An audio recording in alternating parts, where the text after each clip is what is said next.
علامہ اقبال نے ایک درجے میں بات بہت پہلے کر دی تھی، یہی نظام حق کی، اسلام کے غلبے کی، یہ بات اقبال کر کے جا چکے تھے، لیکن انہوں نے ایک نقشہ بھی کھینچا ہے ابلیس کی مجلس شورا کا. یعنی جب یہ دنیا میں بات پھیلی ہے تو ابلیس کے ہاں بڑی کھلبلی مچی ہے، یار میں نے بڑی مشکل سے ایک نظام بنایا تھا، اس کے خلاف جب انسان اٹھ کھڑا ہوا تو میں نے اس کو جمہوری شکل دے دی. اب ایک طرف تو اسے اطمینان ہے، کس کو؟ ابلیس کو، کہ مسلمان بے پرواہ ہیں، خطرہ کوئی نہیں میرے اس ابلیسی نظام کو، ہے وہی سرمایہ داری بندہ مومن کا دین، جانتا ہوں بے ید بیضا ہے پیران حرم کی آستی، تو مسلمانوں سے تو مجھے کوئی خطرہ نہیں، یہ غنیمت ہے کہ خود مومن ہے محروم یقین. تو شیطان کو بڑی تسلیاں ہیں اس پہ. آگے جا کے کہتے ہیں عصر حاضر کے تقاضاؤں سے ہے لیکن یہ خوف، ہو نہ جائے آشکارا شر پیغمبر کہیں، اے مسلمان نکمے ان سے کچھ نہیں ہونے والا. لیکن یہ جو زمانہ جس طرف جا رہا ہے کہ وہ خود محمد الرسول اللہ صلی اللہ علیہ وسلم تک نہ پہنچ جائے، اس کا خطرہ ہے. جب اس کا خطرہ ہے، اور دوسری طرف جب علامہ اقبال کے بعد مولانا مودودی رحمۃ اللہ علیہ نے اٹھ کر ایک پورا نظام مدون کر کے دے دیا کہ اس طور پر یہ نظام غالب ہو سکتا ہے، تو اس وقت کے مغربی دانشور یہ سمجھ گئے کہ ہمارے لیے خطرہ اسلام میں ہے نہ کہ کمیونزم میں. یہ کمیونزم کے ابھی بھائی بتا رہے تھے نا آپ کو کہ یہ جو 20ویں صدی ہے، یہ ایک طرف کمیونزم تھا تو دوسری طرف جو ہے کیپٹلزم تھا، تو غلبہ تو کیپٹلسٹک سوسائٹی کا تھا اور اس کو تھریٹ کر رہا تھا کمیونزم.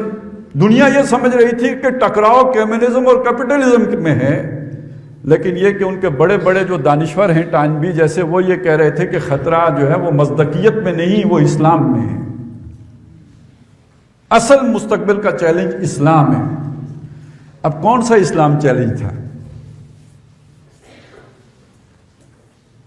جو عام روایتی اسلام ہے اس میں تو کوئی چیلنج، انگریز یہاں پہ 100 سال حکومت کر کے چلا گیا، اس نے کیا چیلنج کیا اس کو؟ روایتی اسلام کا تو بیانیہ یہ تھا کہ انگریز کے ساتھ چھیڑو مت، اس نے ہمیں نماز اور روزے کی اجازت دی ہوئی ہے. اسی پر تو علامہ اقبال نے کہا تھا کہ ملا کو جو ہند میں ہے سجدے کی اجازت، ناداں یہ سمجھتا ہے کہ اسلام ہے آزاد. تو خطرہ اس اسلام سے تھا جو ایک پورا متبادل پیش کرتا ہے، خطرہ اس اسلام سے تھا جو کنونس کر سکتا ہے، خطرہ اس اسلام سے تھا جو نو انسانی کو پوزس کر سکتا ہے. اس اسلام سے تو خطرہ نہیں تھا جو روایتی طور پر موجود تھا. اب اس کا جو حل کیا گیا، ظاہر ہے شیطان اپنی جگہ سوچے گا نا، کوئی کاؤنٹر پالیسی بنائے گا یا نہیں بنائے گا. کاؤنٹر نیریٹو تو اب آیا ہے نا، کاؤنٹر پالیسی تو بہت پہلے بن گئی تھی. وہ کاؤنٹر پالیسی ہے کہ لوگوں کو لے کے جاؤ دہشت گردی کی طرف. اس کے نتیجے میں دنیا خوفزدہ ہو جائے گی، ڈر جائے گی. سب سے پہلے ایران میں ایک انقلاب آیا، وہ ایرانی ماڈل جو ہے، وہ جو بھی ہمارے اہل تشیع بھائی ہیں ان کا بھی مولویانہ ورژن ہے. پھر ان کے پڑوس میں افغانستان میں ایک اور ماڈل آ گیا، وہ اہل سنت کا مولویانہ ورژن تھا. نتیجہ یہ نکلتا ہے ایسے ورژن میں کہ دوسرے مسلک کے لیے گنجائش نہیں رہتی، مسلمان ہی مسلمان سے ڈر جاتا ہے. اور اس کے اندر تھیاکریسی ہوتی ہے، حاکم جو ہوتا ہے اوپر، وہ ایک طبقہ بن کے، علماء کا طبقہ حاکم بن کے بیٹھ جاتا ہے. یہ دنیا کے لیے ایکسیپٹیبل نہیں ہے، قابل قبول نہیں ہے. یہ ساری بحثیں مولانا مودودی نے اپنی کتاب اسلامی ریاست میں کی ہوئی ہیں. میں تو، آپ چھوٹے ہو سارے، نہیں تو میں ہاتھ جوڑ کے آپ کو کہوں یار وہ ضرور پڑھنی ہے جا کے. ابھی تو میں صرف یہی کہہ سکتا ہوں کہ بڑے بھائی کی بات مان لو یار، اسے پڑھنا، ضرور پڑھنا جا کے.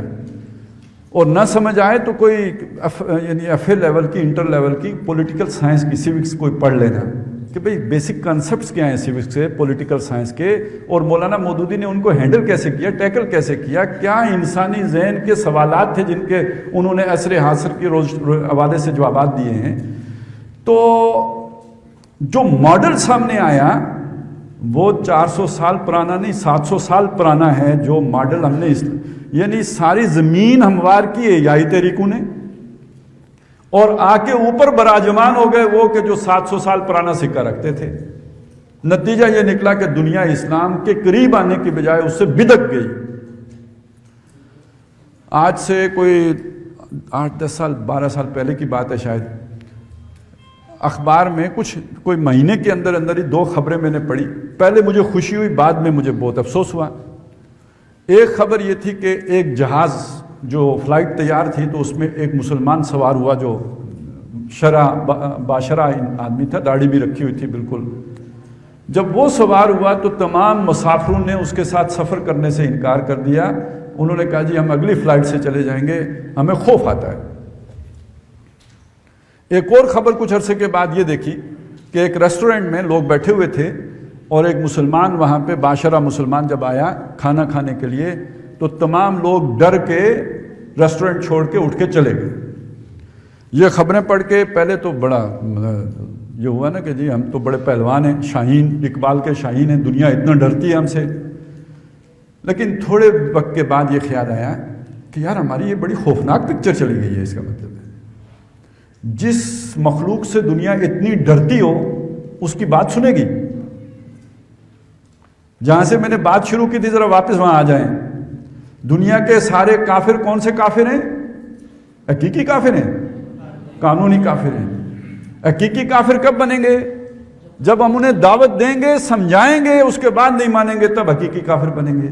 جب ہماری یہ پکچر پینٹ کر دی گئی جو میں نے ابھی آپ کو بتائی تو ہم دعوت دینے کے قابل رہے. اور اسلام کا جو تصور گیا وہ کیا گیا؟ کوڑے مارنے کا, سزائیں دینے کا, مار پیٹ کرنے کا. ویلفیئر سٹیٹ کا تصور تو نہیں گیا. ریاست ہو ماں جیسی جو بنائی تھی محمد رسول اللہ نے صلی اللہ علیہ وسلم مدینے میں, وہ تصور تو لوگوں کے سامنے نہیں گیا.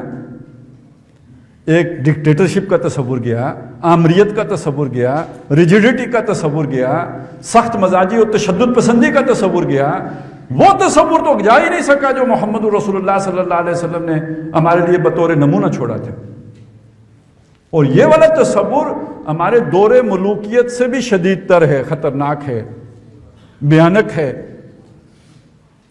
لرزہ طاری کرنے والا ہے, ڈرانے والا ہے, خوفزدہ کرنے والا ہے.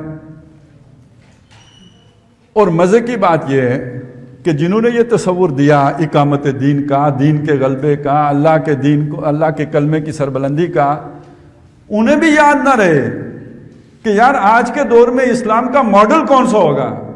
اور انہیں بھی لوگ آ کے ورگلا لیں, چٹکیوں میں اڑا لیں, ان کے تیار کردہ لوگوں کو لے کے کہیں چلے جائیں, جا کے غاروں میں بٹھا لیں. تو یہ تو بڑی نالائکی کی بات ہے یار.